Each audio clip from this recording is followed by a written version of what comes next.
বহুত ভিউৱাৰ্ছে আমাক প্ৰেছাৰ কুকাৰত কেক কেনেকৈ বনাব পৰা যায় সেই প্ৰচেছটোৰ বাবে ৰিকুৱেষ্ট কৰিছে। একেবাৰে সহজ, সকলোৱে বনাব পাৰিব। আজি আমি বনাম আমাৰ সকলোৰে প্ৰিয় চকলেট কেক। এইটো চাওক, আমি চকলেট কেক বনালোঁ। কিমান কোমল হৈছে দেখিছেনে? কেনেকৈ বনালোঁ চাওঁ আহক। ইয়াৰ বাবে মই 2টা কণী লৈছোঁ, আধা কাপ ময়দা, আধা কাপ চেনি আৰু আধা কাপ ৰিফাইন অইল লৈছোঁ। ৰিফাইণ্ড অইলৰ সলনি আপুনি বাটাৰো ব্যৱহাৰ কৰিব পাৰে, কিন্তু বাটাৰখিনি আপুনি গলাই ল'ব লাগিব। 1.5 চামুচ বেকিং পাউডাৰ লৈছোঁ, 2 চামুচ কোকো পাউডাৰ লৈছোঁ। এইটো চাওক, কোকো পাউডাৰ এনেকৈ কিনিবলৈ পোৱা যায়। বছ সিমানেই আৰু একো নালাগে। ইমানতে আমাৰ এটা ধুনীয়া বজাৰতকৈও বেছি টেষ্টি চকলেট কেক বনি যাব। আমি কেকটো মিক্সিত ফেটিম। প্ৰথমে মই কণী 2টা ভাঙি লৈছোঁ। এয়া চাওক,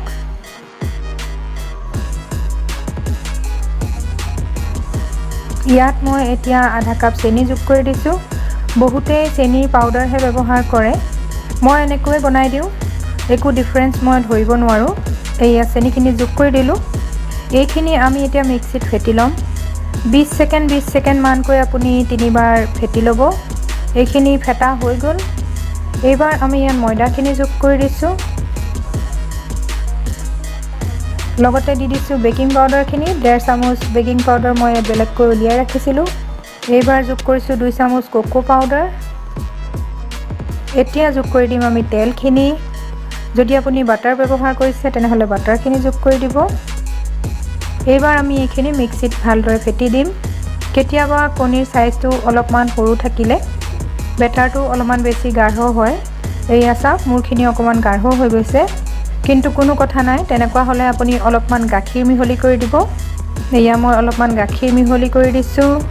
তাৰপিছত চামুচেৰে অলপমান ঘুটি মিহলি কৰি দিছোঁ। দেখিছেনে? ইয়াৰ পিছত অলপমান সৰু সৰু লাম্প থাকি গৈছে। এইখিনি আমি আকৌ এবাৰ মিক্সিত ভালদৰে ফেটি দিম। মিক্সিত ফেটাৰ পিছত এইখিনি চাওক, খুব ধুনীয়াকৈ ভালদৰে মিহলি হৈ গৈছে। ক'তো অকণমানো লাম্প থাকি যোৱা নাই।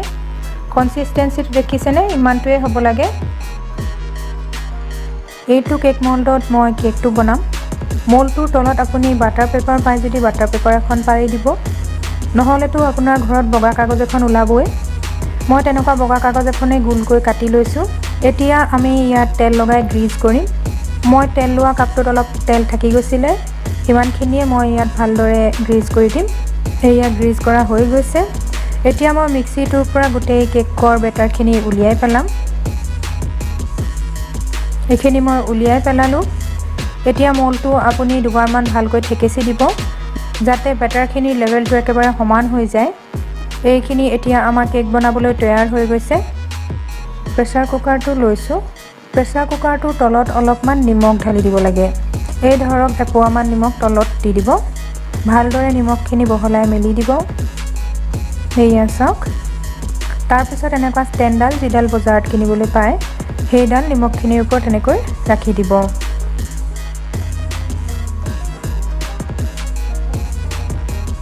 প্ৰেছাৰ কুকাৰৰ মুখাখনৰ পৰা হুইচেলটো খুলি দিব আৰু লগতে গেছকেটডালো খুলি দিব লাগিব।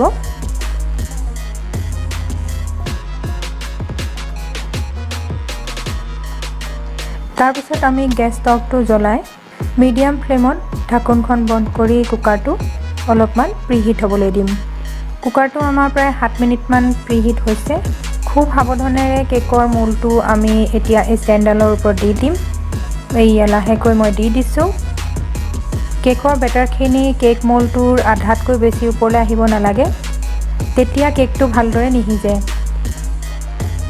এতিয়া আমি প্ৰেছাৰ কুকাৰৰ ঢাকোনখন বন্ধ কৰি দিম আৰু মিডিয়াম ফ্লেমত 25 মিনিট সিজিবলৈ দিম। মাজতে আচলতে খুলি চাব নালাগে। মই আপোনালোকক 15 মিনিট হৈছে এয়া অলপমান খুলি দেখুৱাই দিছোঁ। এয়া চাওক, ছাইডৰ পৰা অলপ উঠি আহিছে, কিন্তু মাজৰকণ সিজিবলৈ আছে। কেকৰ মাজৰ অংশ সিজিবলৈ আটাইতকৈ বেছি টাইম লাগে। এতিয়া মই ঢাকোন মাৰি আকৌ সিজিবলৈ দিছোঁ। জুইৰ ফ্লেমটো মিডিয়ামেই ৰাখিব। এয়া 25 মিনিটমান হৈ গৈছে। এইবাৰ আমি আকৌ এবাৰ চাম। এনেকুৱা ষ্টিক এডাল আমি এতিয়া ভৰাই চাম। যদি ষ্টিকডালত কেকৰ বেটাৰ অকণমান লাগি আহে তেনেহ'লে কেকটো সিজিবলৈ আৰু অলপ বাকী আছে। যদি ক্লিন হৈ আহে তেনেহ'লে কেকটো ভালদৰে সিজি গৈছে। এয়া চাওক, অলপমান লাগি আহিছে। মই আৰু 5 মিনিটমান মিডিয়াম ফ্লেমত সিজিবলৈ দিম। এয়া 5 মিনিটৰ পিছত মই আকৌ এবাৰ চেক কৰি চাইছোঁ।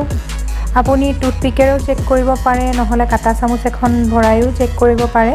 এইবাৰ চাওক একেবাৰে ক্লিন হৈ ওলাই আহিছে, তাৰমানে কেকটো আমাৰ ভালদৰে সিজি গ'ল। সদায় কেকটো মাজৰ অংশতহে ভৰাই চেক কৰিব, কাৰণ মাজৰ অংশ সিজিবলৈ আটাইতকৈ বেছি সময় লাগে। লগে লগে গেছ ষ্টভটো বন্ধ কৰি দিব আৰু কেকটো তাৰপিছত ঠাণ্ডা হ'বলৈ দিব। লগে লগে কেকটো ওলাবলৈ নাচাব, তেতিয়া কুকাৰটো বহুত গৰম হৈ থাকে। 5 মিনিটমানৰ পিছত এয়া খুব সাৱধানেৰে মই কেকৰ মোলটো উলিয়াই আনিছোঁ। কেকটো মই বাহিৰত আৰু 5 মিনিট ঠাণ্ডা হ'বলৈ দিছোঁ। তাৰপিছত এখন চুৰি কটাৰীয়ে মই ছাইডবোৰ এনেকৈ কাটি দিছোঁ। এনেকৈ এৰুৱাই দিলে কেকটো বৰ সহজতে ওলাই আহে। এই কেকটোৰ ৰংটো যে আপুনি অলপ ক'লা নিচিনা দেখিছে, সেইটো জ্বলি যোৱা নাই আকৌ দেই। প্ৰেছাৰ কুকাৰত চকলেট কেক বনালে এনেকুৱাই ৰং হয়।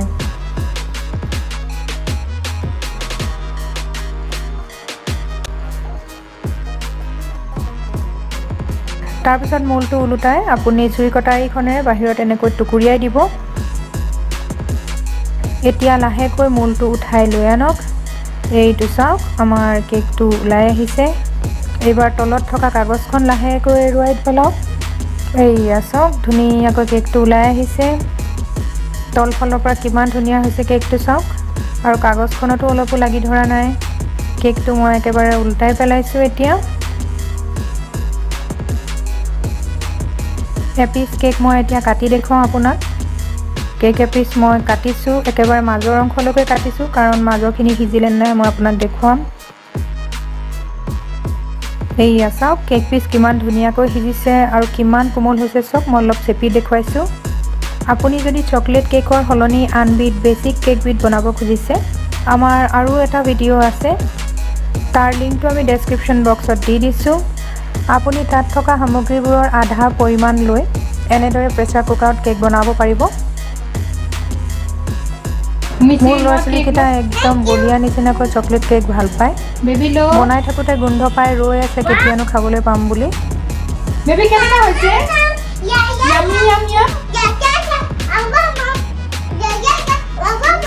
এইকেইটা চাওক মোৰ ল'ৰা ছোৱালীজনী খুব ৰচকী, সাজি কাচি থাকি বৰ ভাল পায়। ইহঁতেতো খাই বৰ ভাল পালে। এইবাৰ আপোনালোকেও বনাই খাওক, আৰু সৰু ল'ৰা ছোৱালী আছে যদি সিহঁতকো বনাই খুৱাওক।